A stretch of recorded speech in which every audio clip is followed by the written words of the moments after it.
ಇನ್ನು ಬಿಜೆಪಿ ಪಾದಯಾತ್ರೆಗೆ ತೆರಳಿದ್ದಾರೆ ಕೇಂದ್ರ ಸಚಿವ ಎಚ್.ಡಿ. ಕುಮಾರಸ್ವಾಮಿ.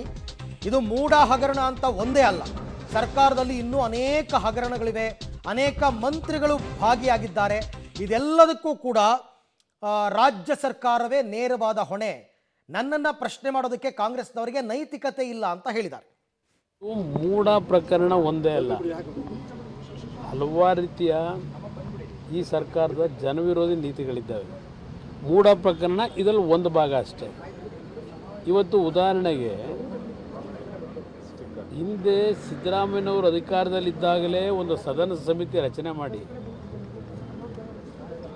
ಅವತ್ತಿನ ಕಾನೂನು ಸಚಿವರು ಜಯಚಂದ್ರ ಅವರು ಕೊಟ್ಟಂಥ ವರದಿ, ಇವತ್ತೇನು ನಾವು ಪಾದಯಾತ್ರೆ ಪ್ರಾರಂಭ ಮಾಡ್ತಾ ಇದ್ದೀವಲ್ಲ ಆ ಸ್ಥಳದಲ್ಲೇ ಹಲವಾರು ಅಮಾಯಕ ರೈತರ ಭೂಮಿಯನ್ನು BMIC ಪ್ರಾಜೆಕ್ಟ್ನ ಹೆಸರಿನಲ್ಲಿ ಲೂಟಿ ಆಯಿತು. ಆ ಒಂದು ತನಿಖೆಯ ವರದಿಯನ್ನು ಕೊಟ್ಟ ನಂತರವೂ ಸಹ ಅದು ಕೋಲ್ಡ್ ಸ್ಟೋರೇಜ್ಗೆ ಹೋಯಿತು. ಈಗ ಹಲವಾರು ರೀತಿಯ ಅಕ್ರಮಗಳನ್ನು ಈ ಸರ್ಕಾರದಲ್ಲಿ ನಡೀತಾ ಇದೆ. ಅಕ್ರಮದಲ್ಲಿ ಈ ಸರ್ಕಾರದಲ್ಲಿರ್ತಕ್ಕಂಥ ಮಂತ್ರಿಗಳೇ ಪಾಲ್ದಾರರುಗಳಿದ್ದಾರೆ.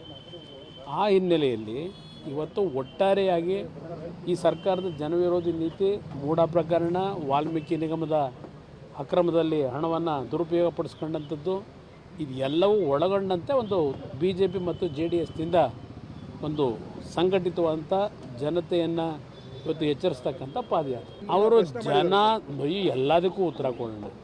ಅವರು ಯಾರೋ ಪ್ರಶ್ನೆಯನ್ನು ಕೇಳ್ತಾ ಇದ್ದಾರೆ, ನೈತಿಕತೆ ಇದೆಯಾ ನನ್ನನ್ನು ಪ್ರಶ್ನೆ ಮಾಡಲಿಕ್ಕೆ? ಇದೆಲ್ಲ ಅಲ್ಲಿ ಹೇಳ್ತೀನಿ.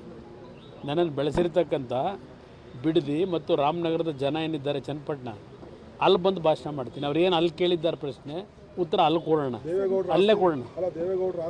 ಅಯ್ಯೋ ರಾಮನೇ, ದೇವೇಗೌಡ ನೋಡಿ, ಅದಕ್ಕೆ ಹೇಳಿದ ಅಲ್ಲಿ ಉತ್ತರ ಕೊಡೋಣ. ಏನು ಬಿಚ್ಚಿಡ್ತಾರೆ? ಬಿಚ್ಚಿಡೋದಕ್ಕೆ ಅವ್ರದ್ದು ಏನು ಬೆತ್ತಲೆ ಆಗಿರೋರು ಅವರು.